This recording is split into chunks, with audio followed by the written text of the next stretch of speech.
Following the tragic murder of Maya and Rina Dee and their mother Lucy, two of their family friends, Dalia Bornstein and Libby Levy, began a project of learning Pirkei Avot. They opened a WhatsApp group.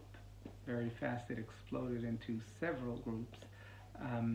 There was an overwhelming response to this project of learning Pirkei Avot together in memory, Leilui Nishmat, the three Kedoshot, Maya, Rina, and Lucy. This was following a memory that they had from last year when they were here in Israel in Sem, and the Dee family would sit together every Friday night around the Shabbat dinner table, learning and discussing Mishnayot of Pirkei Avot. So they thought perhaps every week they'll send in this WhatsApp group some thoughts about three Mishnayot of Pirkei Avot, and we will learn it together.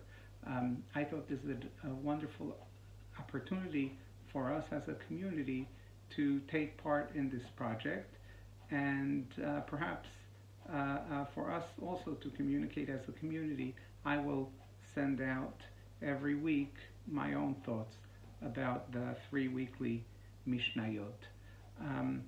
I'm sending it in English because I thought this would be a good way for me to communicate with members of the community that Hebrew is not their mother tongue and do not necessarily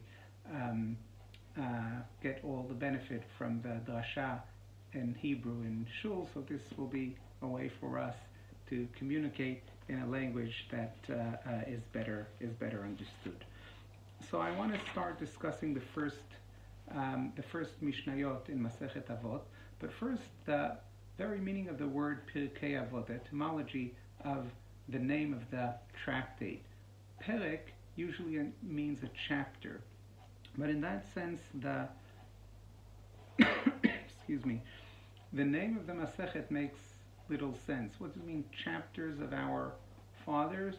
So Perek in older Hebrew means standing, something that gives a unit its standing. That is where the word chapter is derived from, because you have a book, but you could divide the book into portions where each portion has its own meaning, its own standing. It stands on its own. It is understood even without the rest of the book.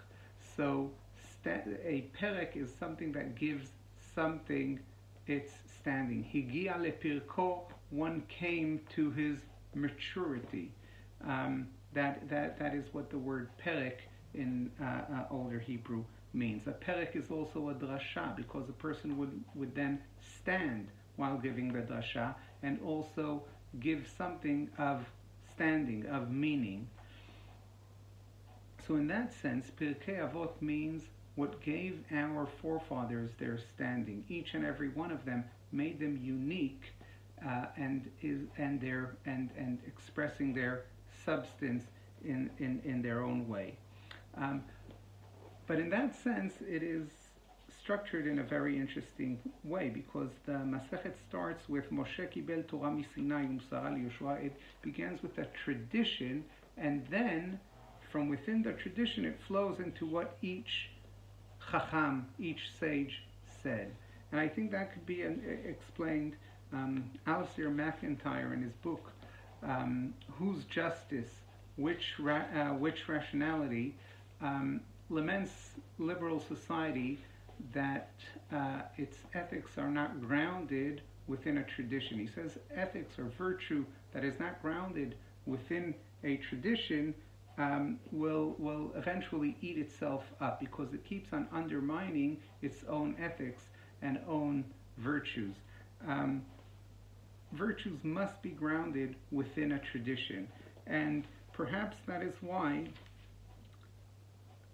the Masechet begins with setting the tradition, Moshe Kibel Torah Misinai, Sarah Yoshua, the passing from one generation to another, but then every unit within that tradition stands to itself. Every Chacham, every sage is unique, has his own message.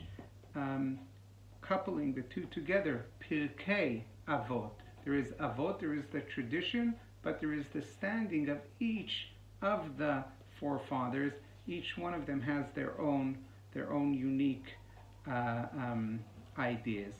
So that is a few words on the beginning of Masechet Avot.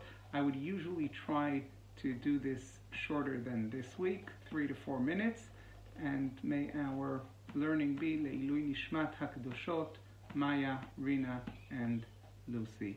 Shabbat Shalom.